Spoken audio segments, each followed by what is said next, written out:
और अब बात कर लेते हैं चंपावत उपचुनाव के रण की। आज चंपावत दौरे पर जाएंगे सीएम योगी आदित्यनाथ, ऐसी खबर है। सीएम पुष्कर सिंह धामी के लिए चुनाव प्रचार करते हुए योगी आदित्यनाथ आपको नजर आने वाले हैं।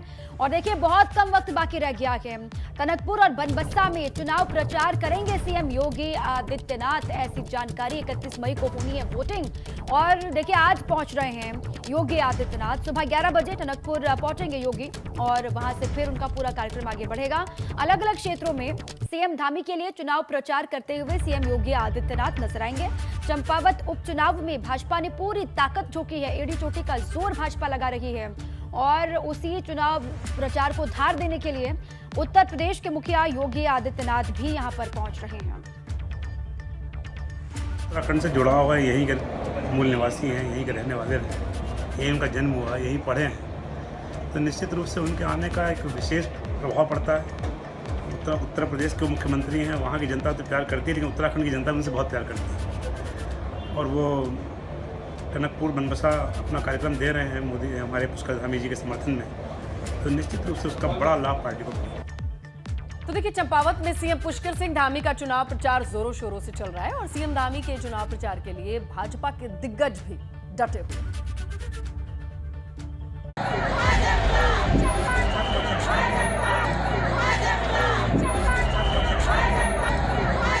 चंपावत सीट पर हो रहे उपचुनाव में अब मुख्यमंत्री का चुनाव प्रचार रफ्तार पकड़ चुका है। सीएम पुष्कर सिंह धामी ने रोड शो किया, जिसमें भाजपा कार्यकर्ता जोश में नजर आए। मुख्यमंत्री का रोड शो है, इसलिए कार्यकर्ताओं का जोश भी देखते बन रहा था। सीएम धामी के लिए चुनाव प्रचार में भाजपा के कई दिग्गज उतर आए हैं। मुख्यमंत्री को विधायक बनाना है। यहाँ का जो कांग्रेसी और दूसरा वोट था, उन्होंने भी जनहित में निर्णय लिया है। अब जनहित क्या है? पहाड़ में जो विकास की आवश्यकता है, रोजगार की आवश्यकता है और स्थापना विकास की आवश्यकता है, मुख्यमंत्री पूरा कर सकते हैं। बनाए हैं, जनसलाह बोलो पड़ रहा है और धामी जी के प्रति कहीं प्रचार करने की भी आज ऐसी आवश्यकता नहीं है। लोग खुद ही अपने जोश खरोश से एक मुखिया यहाँ के नेतृत्व करने के लिए मिला है, तो बहुत खुशी की बात है। और ये सभी रिकॉर्ड इस बार टूटने हुए हैं। धामी जी के लिए सभी लोगों ने जी जान लगा रखी है। हाथ में भाजपा के झंडे बैनर लेकर चल रहे कार्यकर्ता उत्साहित हैं। लेकिन धामी चंपावत सीट से चुनाव लड़ रहे हैं, इसलिए कार्यकर्ताओं की खुशी और बढ़ गई है। रोड शो के जरिए सीएम धामी ने विपक्षियों को अपनी ताकत का एहसास करा दिया है। एबीपी गंगा के लिए चंपावत से अनुज शर्मा की रिपोर्ट।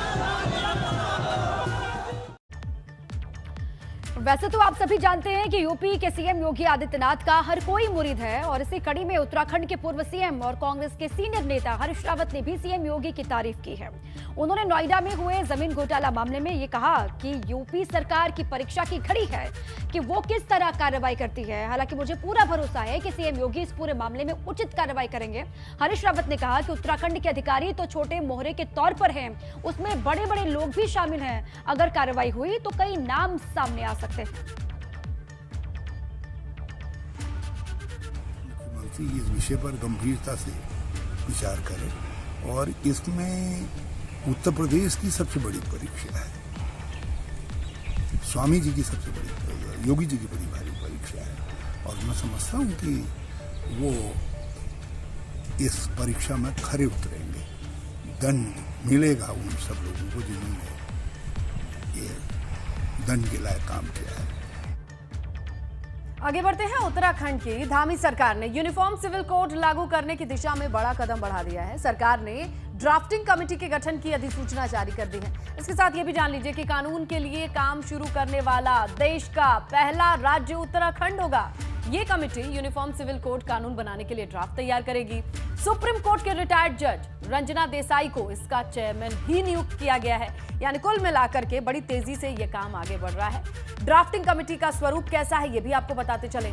रंजना देसाई को चेयरमैन तो बनाया गया है, जो सुप्रीम कोर्ट के रिटायर्ड जज हैं, उन्हीं की देखरेख में ये ड्राफ्ट बनेगा। प्रमोद कोहली कमेटी के सदस्य बनाए गए हैं, जो कि दिल्ली हाई कोर्ट के जज रहे हैं। इसके अलावा प्रमोद कोहली सिक्किम हाई कोर्ट के चीफ जस्टिस भी रहे हैं। देखिए, इनका प्रोफाइल भी स्ट्रांग है। शत्रुघ्न सिंह भी सदस्य बनाए गए हैं, जो पूर्व मुख्य सचिव उत्तराखंड है। मनु गौड़ को भी सदस्य बनाया गया है, जो अध्यक्ष टैक्स पेपर एसोसिएशन के हैं। सुरखा गंडवान इनका नाम भी है, जो कि दून विश्वविद्यालय की कुलपति हैं। ये भी इसी ड्राफ्ट कमेटी का हिस्सा हैं। ये कमेटी यूनिफॉर्म सिविल कोड के कानून बनाने के लिए ड्राफ्ट को बनाने का काम करेगी। ये बताएं कि उत्तराखंड इस कानून के लिए काम करना शुरू करने वाला देश का पहला राज्य बन गया है और ये काम न सिर्फ शुरू करा जा रहा है, एक प्रॉपर स्ट्रक्चर इसका बन करके तैयार है। हम जो कहते हैं वो करते हैं और हमने पहले ही कहा था कि हम इस पर हमारी सरकार ने निर्णय ले लिया है। चुनाव से पहले हमने संकल्प लिया था। चुनाव के बाद पहली जो हमारी मंत्रिमंडल की बैठक हुई थी, पहली शपथ ग्रहण के बाद हमने उसमें ये सर्वसम्मति से फैसला ले लिया था कि हम उत्तराखंड के अंदर सभी के लिए समान नागरिक संहिता लाएंगे और उसके लिए कमेटी बनाएंगे। हमने वो कमेटी बना दी है और कमेटी जल्दी ही ड्राफ्ट तैयार करेगी और ड्राफ्ट तैयार होने के बाद हम उसको लागू करेंगे। और चलिए इसी पर और जानकारी लेते हैं। सीएम पुष्कर सिंह धामी को आपने सुना, उन्होंने कहा कि जो हम कहते हैं वो करके दिखाते हैं और उसकी तरफ हम आगे बढ़ चुके हैं। पंकज हमारे साथ जुड़ चुके हैं। पंकज, ड्राफ्टिंग कमेटी की अधिसूचना जारी कर दी गई है, किस तरीके से ये पूरा मामला अब आगे बढ़ेगा, किस तरीके से पूरा स्वरूप तैयार होगा, जरा बताएं विस्तार से। इसलिए तो देखिए, ये वादा जो मुख्यमंत्री ने चुनावों से पहले किया था, उस वादे पर वो आगे खड़े उतर गए हैं। उन्होंने उस वादे को पूरा करना शुरू कर दिया है। कैबिनेट की पहली बैठक में ही एक ड्राफ्ट बनाने की बात कही गई थी, एक ड्राफ्टिंग कमेटी बनाने की बात कही गई थी। उस ड्राफ्टिंग कमेटी का स्वरूप किस तरह का होगा उसकी अधिसूचना कल जारी कर दी गई है। उसमें 5 सदस्यीय कमेटी तैयार कर दी है और इसमें बड़ी बात यह है क्योंकि अब आज से ही ये कह सकते हैं कि जो ड्राफ्टिंग कमेटी बनी है वो पूरी तरह से अब ड्राफ्ट बनाने का काम आगे शुरू कर देगी।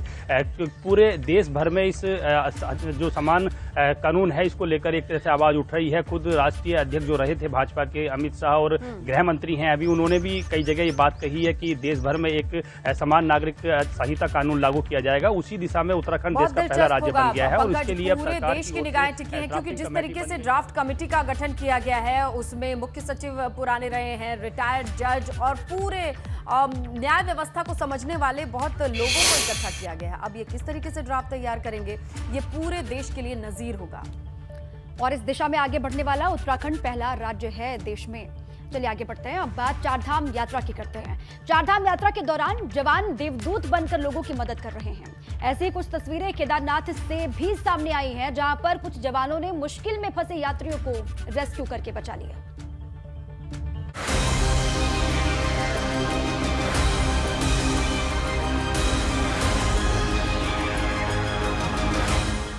चारधाम यात्रा पर एनडीआरएफ के जवान देवदूत की भूमिका निभा रहे हैं। पैदल यात्रा पर जहां भी यात्रियों के सामने मुश्किल आ रही है, एनडीआरएफ के जवान मदद के लिए पहुंच रहे हैं। ये तस्वीरें केदारनाथ पैदल मार्ग की हैं, जहां पर एनडीआरएफ के जवान एक यात्री को रेस्क्यू कर रहे हैं। टाइट कर ले, पुलिस के टाइट कर ले। पीछे हो जाओ, पीछे हो जाओ, हट जाओ वहां से। रुक जाओ, आराम से रुक जाओ। एनडीआरएफ के साथ ही पुलिस के जवान भी मोर्चा संभाले हुए हैं। इस तस्वीर में देखिए, एक तीर्थ यात्री को पुलिस जवान अपनी पीठ पर उठाकर सुरक्षित स्थान पर लेकर आ रहे हैं।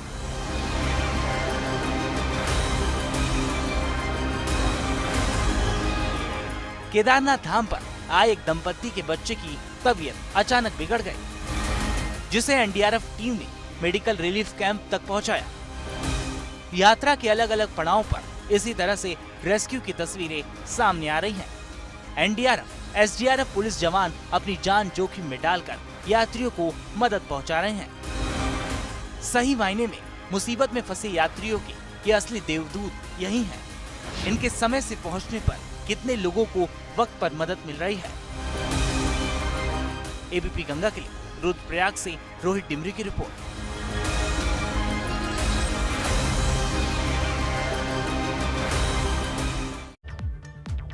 आगे बढ़ेंगे और उत्तराखंड में प्राकृतिक आपदाओं को रोकने के लिए ड्रोन टेक्निक का इस्तेमाल कारगर साबित हो सकता है। इसी को देखते हुए उत्तराखंड सरकार की ओर से नेशनल टेक्निकल रिसर्च ऑर्गेनाइजेशन ने एक साझा पहल की है।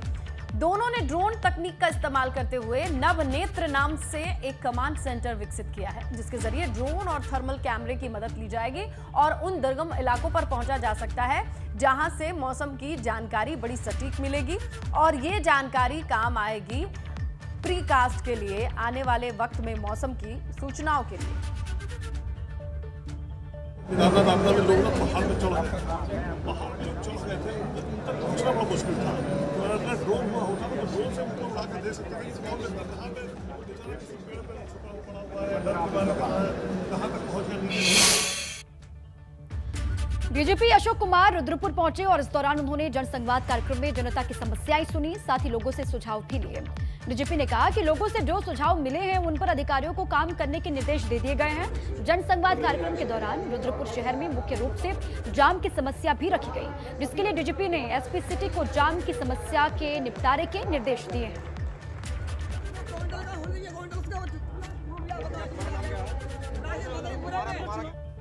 कुमाऊं कमिश्नर दीपक रावत अल्मोड़ा दौरे पर रहे। इस दौरान उन्होंने कुमाऊं कमिश्नर दीपक रावत को देखा गया कि मल्ला महल में चल रहे जीर्णोद्धार काम और म्यूजियम गैलरी का निरीक्षण किया। दीपक रावत ने कहा कि मल्ला महल को पर्यटन स्थल के तौर पर विकसित किया जाएगा, जिसमें पर्यटकों की आवाजाही के साथ पर्यटन भी बढ़ेगा। जाहिर तौर पर लोकल लोगों के लिए एक मौका होगा, रोजी रोटी बढ़ेगी। मल्ला महल में के माध्यम से काम हुआ है, इसको विस्तार भी देना है, इसका फेज़ 2 भी शुरू करना है। यहाँ पे म्यूज़ियम बनाने की भी एक योजना है, तो उसको कैसे चलाया जाए, उस म्यूज़ियम में हम किस थीम पे रखें, क्या क्या रखें, कौन उसको चलाएगा, और यहाँ पे टूरिस्ट का फुटफॉल बढ़े, लोग उसको देखने आएँ, उसके लिए क्या कर सकते हैं, इसको देखेंगे। अब आगे बढ़ते हैं। टिहरी में भू माफिया इस कदर भी खौफ हो गए हैं कि उन्होंने सड़क बनाने के लिए अवैध रूप से पेड़ों को काट दिया। मामला नरेंद्र नगर का है। नरेंद्र नगर रानी पोखरी रोड पर कुछ लोगों ने जमीन खरीदी थी। जमीन तक पहुंचने के लिए सड़क नहीं थी, इसलिए इन दबंगों ने वन विभाग से इजाजत के बगैर ही करीब 140 मीटर जमीन पर सड़क बना डाली और उसके लिए सैकड़ों पेड़ों की बलि भी चढ़ा दी। वन विभाग फिलहाल इस पूरे मामले की जांच पड़ताल कर रहा है। मामला हमारे संज्ञान में आया था कि रानी पोखरी मोटर मार्ग पर किसी ने अपने पर्सनल लैंड में जाने के लिए वन विभाग की भूमि से एक रोड कटान का कार्य किया है और हमने त्वरित कार्रवाई करते हुए उस रोड को उसी समय रुकवा दिया गया। मतलब जितना हुआ था उसके बाद नहीं हुआ है। अभी भी आप देख सकते हैं कि वो रोड उनके किसी काम की नहीं है, क्योंकि वो उनके लैंड तक नहीं पहुंची। दूसरा, हमने त्वरित कार्रवाई करते हुए इसकी सूचना पुलिस में हमने थाने में रिपोर्ट दर्ज करवाई है। हमारे वहाँ के संबंधित अनुभाग अधिकारी ने, श्री बुद्धिराम जोशी ने, वहाँ पे पुलिस में एफआईआर दर्ज करवाई है और कठोर से कठोर कार्रवाई करने का हमारा प्रयास है। देखिए, उत्तरकाशी में जिला पंचायत बोर्ड की बैठक में हंगामा हो गया। महज 2 मिनट तक ये मीटिंग चली, जिसके बाद हंगामा ही हंगामा। जिला पंचायत उपाध्यक्ष समेत 13 सदस्यों ने बोर्ड बैठक का बहिष्कार कर दिया। सीडीओ ऑफिस के बाहर धरने पर बैठ गए। जिला पंचायत सदस्यों ने अध्यक्ष पर मनमानी का आरोप लगाया है।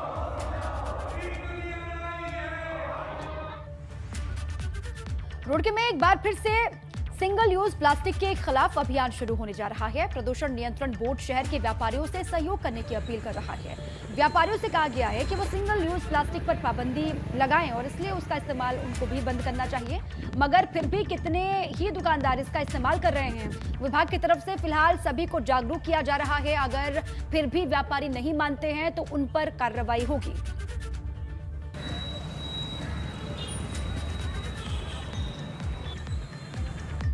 पौड़ी जिले में पर्यटन विभाग की सुस्ती के कारण स्यूड़ी और सतपुली में प्रस्तावित झील और ये पूरा प्रोजेक्ट खटाई में पड़ गया है। शासन ने सिंचाई विभाग को दोनों झीलों के शुरुआती काम के लिए 30 लाख की धनराशि दी थी, लेकिन अब पर्यटन विभाग झील के कॉन्सपैट को सही समय पर तैयार नहीं कर पाया और इस वजह से सिंचाई विभाग को मिले 30 लाख की धनराशि को सरेंडर करना पड़ा है।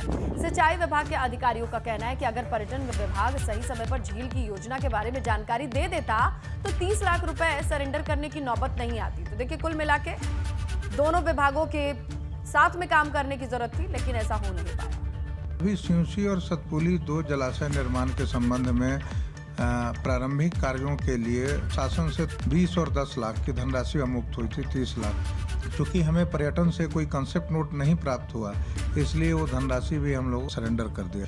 जैसे ही पर्यटन विभाग से कम्प्रिहेंसिव कंसेप्ट नोट प्राप्त होता है, वो प्रोजेक्ट की वित्तीय और प्रशासनिक स्वीकृति के लिए शासन को प्रेषित कर दिया जाएगा। अब आगे बढ़ते हैं। मेरठ में थाने के बाहर किसी ने ऐसा विवादित पोस्टर लगा दिया कि बवाल हो गया। पुलिस और भाजपा कार्यकर्ताओं के बीच खूब बहस हुई। बाद में जांच के बाद पोस्टर का सच कुछ और निकला। देखिए रिपोर्ट।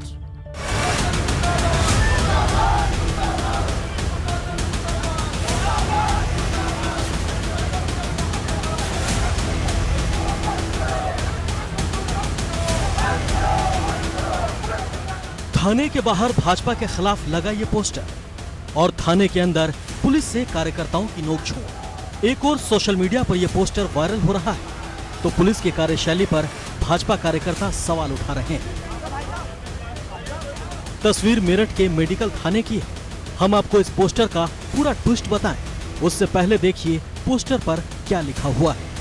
पोस्टर पर लिखा है भाजपा कार्यकर्ताओं का थाने में आना मना है। इसी बात से नाराज भाजपा कार्यकर्ता थाने में पहुंच गए और काफी देर तक पुलिस वालों से तू मैं करते रहे। बाद में नाराज भाजपा कार्यकर्ता धरने पर भी बैठ गए। पहले तो पुलिस ने किसी तरह कार्यकर्ताओं का हंगामा शांत कराया, फिर जब जांच हुई तो पूरा खुलासा सामने आ गया। पता चला कि पुलिस पर दबाव बनाने आए भाजपा कार्यकर्ता ने ही पोस्टर छपवाया है और कुछ असामाजिक तत्वों के साथ मिलकर थाने के बाहर लगा दिया। इस पूरे प्रकरण की जांच की जा रही है। ये पोस्टर कहाँ छपे, कैसे आए, यहाँ पे आकर के किसने इसको लगाया, इन सारी बातों का जांच से खुलासा होगा, जिसके बाद में इन तत्वों के विरुद्ध नियमानुसार विधिक कार्रवाई की जाएगी। भाजपा कार्यकर्ताओं का आरोप है कि इंस्पेक्टर संत शरण सिंह ने ही ये पोस्टर लगाया है। अब इस हंगामे और धरने के पीछे की असली वजह समझिए। बताया जा रहा है कि पूजा नाम की महिला के पति की 7 महीने पहले मौत हो गई थी। उसका देवर महिला के पति की दुकान पर कब्जा किए हुए है और अभद्रता करता है। इस मामले में बीजेपी कार्यकर्ता पहुंचे थे, इसी को लेकर हंगामा हो गया। देवर बैठा है, धक्के मार कर बाहर कर दे। तो छोटे छोटे बच्चे, खर्चा कोई देता नहीं। मैं अस्पताल में भर्ती थी, मैं भी मर कर बची। छोटी बच्ची, उसका भी टंके आ रहे, 2 बच्चे, उनका खर्चा कोई नहीं देता, ना कोई घर में बढ़न देता। यहाँ थाने आए थे, दुकान के सब कागज वागज तैयार हो गए थे, पुलिस वालों ने धक्के मार कर बाहर कर दिया हमें। अब जांच में पोस्टर का सच सामने आने के बाद पुलिस ने एक्शन की तैयारी कर ली है।